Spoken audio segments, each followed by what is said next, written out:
कोई भी जीव संसार में दिख रहा है, जो भी संबंध बने हैं या सानिध्य जिसकी जीव का एक दूसरे से प्राप्त हुआ है या मिलन हुआ है, तो उसका प्रारब्ध उसके साथ में जुड़ा हुआ है।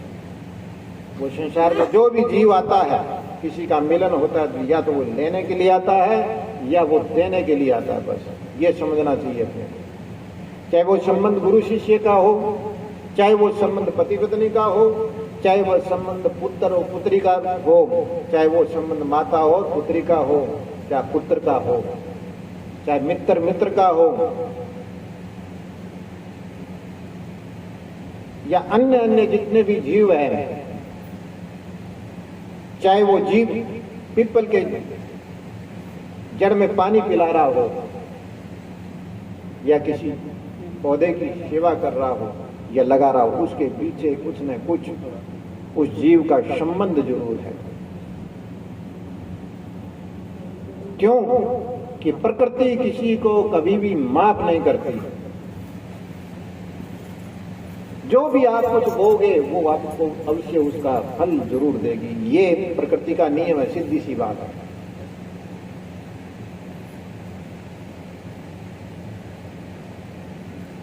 चाहे वो पाप के रूप में हो, चाहे वो श्राप के रूप में हो, चाहे वो आशीर्वाद के रूप में हो, किसी ने रूप में जो भी इस संसार में आया है, मिलन हुआ है, वो उसने या तो उसने कुछ प्राप्ति करनी है या उसको देना है या उससे लेना है। बस यही है। और ये कब तक चलता रहेगा संसार में? जब तक ये जीव अपने स्वरूप को नहीं पहचान लेगा। और अपने स्वरूप को पहचानेगा कैसे, जानेगा कैसे?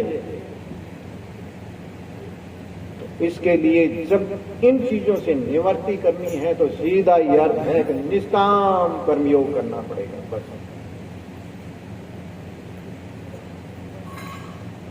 अगर निष्काम कर्मयोग आप नहीं करोगे तो फिर ये चाहे वो पुण्य सोने की जंजीर हो और चाहे वो लोह की जंजीर हो, जंजीर जंजीर है। पुण्य हो चाहे पाप हो, दो फल हमेशा मनुष्य के जीव के साथ में हमेशा बने रहते हैं। मैं हमेशा ही कहता हूँ, जन्मने से लेकर मृत्यु तक जीव के साथ में दो चीजें रहती, वो होता है सुख और दुख। पाप और पुण्य का दो ही फल है, पाप का दुख और पुण्य का सुख। बस ये दो फल है।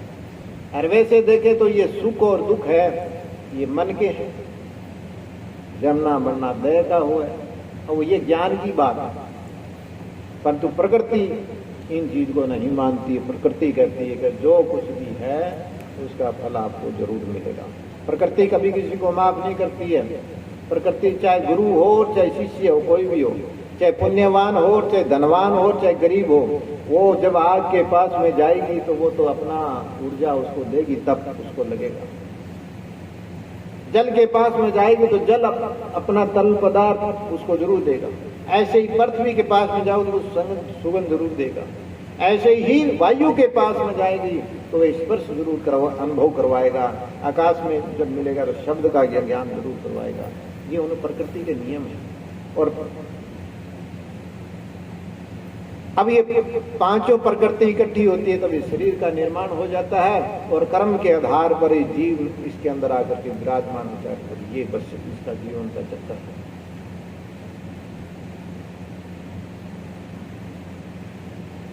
और ये कब तक हो? जब तक ज्ञान की प्राप्ति नहीं हो तब तक। अब हम गुरु ब्रह्म आत्म चीना, आवे नहीं जावे मरे नहीं जन्मे, ऐसा निश्चय कीना। भक्ति नैन ज्ञान जो दर्पण, रवि वैराग मिलती ना। जब शुकराम आत्म मुख दर से लखे ने संत परवीना। जब तक आत्मा को ज्ञान नहीं हुआ, अपने स्वरूप को ज्ञान नहीं हो, तब तक वो चक्कर लगते रहे। अपने स्वरूप को देखने के लिए भक्ति करनी पड़ेगी, ज्ञान की प्राप्ति करने की पड़ेगी। ज्ञान और भक्ति के साथ में वैराग्य जरूर है। जब तक वैराग्य का मतलब है मोह से क्षय हो जाना, मोह का अंत करना, या मोह से का लग जाना। अगर वो चीज आपके अंदर नहीं है तो फिर जन्मो और मरो। इसलिए कहते हैं ऐसा मेरा सतगुरु दीन दयाला जी ने प्रीत पुरोबली पाला, यानी पूर्व संस्कार के कारण से आज का ये मिलन हुआ है। तो वो ऐसा मेरा सतगुरु और दीन दयाला, देखो दीन और दयाला, मैंने पहले ही निवेदन किया था कि शब्दों का बड़ा ही महत्व है। दीन और दयाला, दीनों पर दया करने वाले सतगुरु,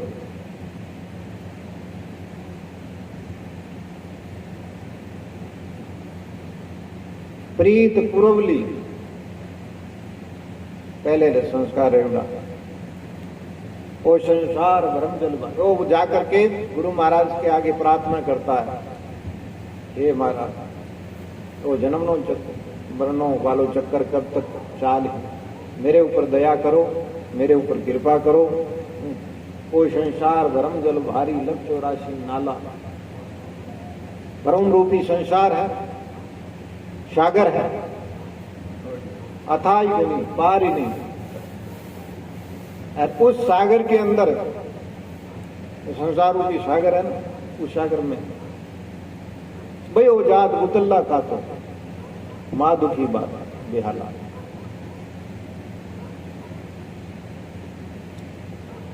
मैं दुखी हूं, बेहाल हो गया,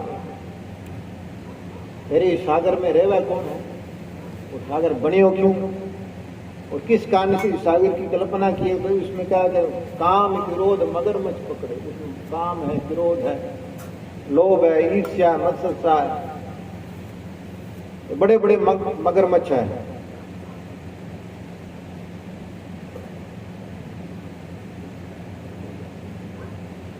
कृपा करो, मेरे ऊपर दया करो, सुनियो अर्ज कृपाला, मेरी तो करनी कछु नाई, तेरा विरत संभाला। बस ऊंचा हाथ कर दिया। जब ऊंचा हाथ किया, तो ऊंचा हाथ किसने किया, द्रौपदी ने किया, सब कुछ छोड़ दिया।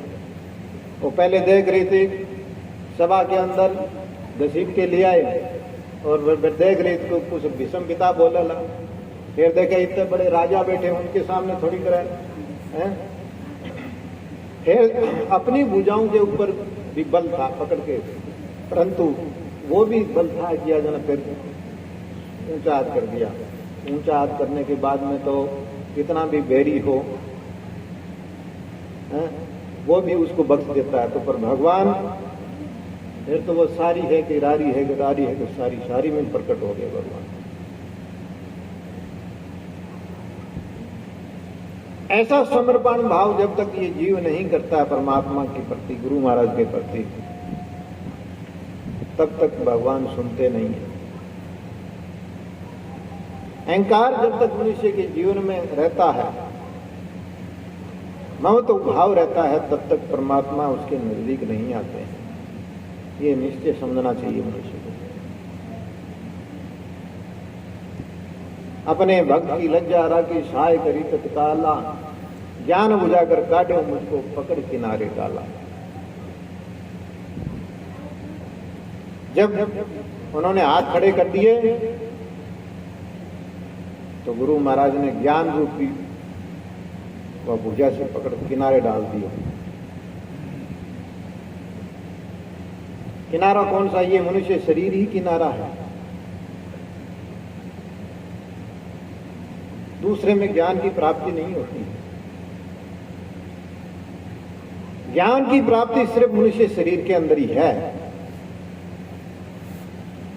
अपवाद कह सकते हैं, परंतु ज्ञान की प्राप्ति तो ये मनुष्य ही जीवन है। अगर इस जीवन को पाकर के मनुष्य अपने लक्ष्य को प्राप्त नहीं किया, अपने स्वरूप को प्राप्त नहीं किया है, मुझका अधिकारी नहीं बना है, तो फिर पुनरपि मरणम जठरे शयनम, बार बार जन्म और मरो। गुरु सुख राम कृपा के सिंधु गोइंदरी गोपाला। गुरु सुख राम, एक तो गुरु है